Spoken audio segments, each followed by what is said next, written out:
हिंदू धर्मात सोमप्रदोष व्रत हे अत्यंत महत्त्वाचे मानले जाते. दर महिन्यात 2 प्रदोष व्रत असतात. या दिवशी महादेव आणि देवी माता पार्वतीची पूजा केली जाते. हिंदू पंचांगानुसार शुक्ल पक्षाच्या त्रयोदशी तिथीला प्रदोष व्रत असतो. प्रदोष व्रत सोमवारी येत असल्याने याला सोमप्रदोष व्रत असे म्हणतात. हिंदू धर्माप्रमाणे सोमवारचा दिवस महादेवांचा दिवस असा मानला जातो. म्हणून या दिवशी प्रदोष व्रत असल्यास त्याचे महत्त्व अजून वाढते. आता यामागील पौराणिक कथा काय आहे ते आपण या व्हिडिओमध्ये बघणार आहोत. त्यामुळे व्हिडिओला शेवटपर्यंत नक्की बघा. पौराणिक कथेनुसार एका गावात एक ब्राह्मणीचे पतीचे निधन झाले.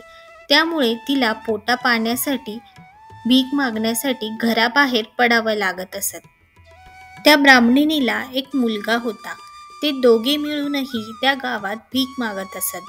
त्यांची अत्यंत दुर्दैवी अशी परिस्थिती होती. परंतु कसेबसे दोघंजण त्यांचे जीवन चालवत होते. दिवसामागून दिवस सरत होते. असेच एक दिवस ती ब्राह्मणीण आणि तिचा मुलगा भीक मागून येत असताना त्यांना रस्त्यात एक जखमी मुलगा दिसला.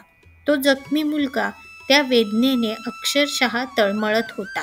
ते त्या ब्राह्मणीला आणि त्या मुलाला काही बघवले नाही आणि ती त्याच्या जवळ गेली. ब्राह्मणीने त्या मुलाला आपल्या घरी नेले आणि त्याला विचारपूस केली.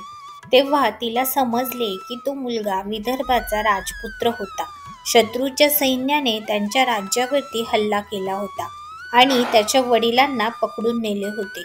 त्यांनी राज्याचा ताबाही घेतला होता. म्हणून तो मुलगा अशा अवस्थेत इकडे तिकडे भटकत होता.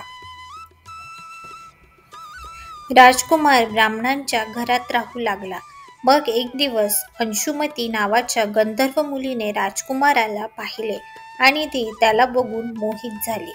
दुसऱ्या दिवशी अंशुमती तिच्या आईवडिलांना राजकुमाराला भेटायला घेऊन आली. त्यांनी देखील राजकुमाराला पसंत केले आणि काही दिवसांनंतर भगवान शंकरांनी अंशुमतीच्या आईवडिलांना स्वप्नात आज्ञा दिली की राजकुमार आणि अंशुमतीचे लग्न लावा आणि त्यांनीही तेच केले. ब्राह्मणीनी प्रदोष व्रत करत होती.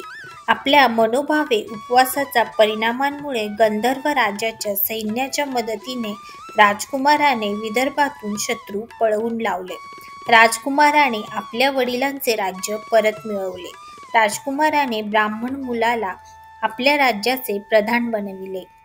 या प्रकारे ब्राह्मणीच्या व्रतकथेने हे सर्व घडून आले. आपल्या मनोभावे उपवासाच्या परिणामामुळे गंधर्व राजाच्या सैन्याच्या मदतीने राजकुमाराने सर्व शत्रू पळवून लावले आणि राजकुमाराने शत्रूचे सैन्य पळवून लावले.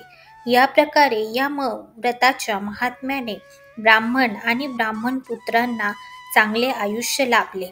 अशा प्रकारे भगवान शंकर यांच्या इतर भक्तांवरही कृपा करत राहावो हीच ईश्वरचरणी प्रार्थना.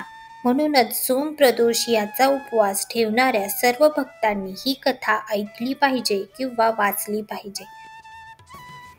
ही सोमप्रदोषची कथा आवडली असल्यास चॅनलला सबस्क्राईब नक्की करा आणि अशाच आध्यात्मिक कथांसाठी व्हिडिओला नक्की बघा आणि शेअर करा.